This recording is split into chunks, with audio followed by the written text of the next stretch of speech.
I want to acknowledge the African Union Anti-Corruption Day. My name is Hopo Chimono. I am Zimbabwean journalist and documentary filmmaker.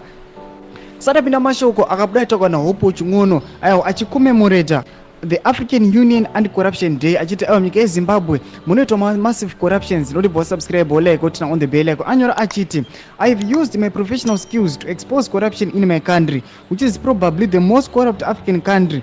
This corruption is driven by the state itself in government. I have been jailed 3 times for exposing corruption by the ruling party's ZANU-PF political elites in my country. Fighting corruption is a difficult but essential task, and it is encouraging to see young people starting to stand up against corruption. What worries me is that I hardly hear political elites both in ZANU-PF and the opposition exposing and taking against corruption. Ndo mashoko anodeliverwa na Hopo Chimono aiwa pa United Nations ceremony yekucommemorate anti-corruption aiwa ichi ahostiwa neUnited Nations. Tona kuti Hopo Chimono anowina mukombe wokunzi aiwa akashandisa maskills ari professional kuexpose corruption, massive corruption yoitika munyika yeZimbabwe yanoti iri state driven.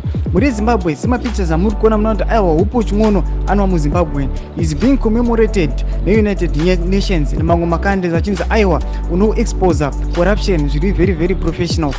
Tinoona kuti Hopo Chimono ari kuudzawo dzimwe nyika kuti dziteke kuti dzikwanise kuona matano ekuti nyika yeZimbabwe ingasununguka sei. Tudze mafungiro enyu moti kudii pamusoro peinitiative yaHopo Chimono. Pinda comment section medu, subscribe, kulike, turn on the bell icon.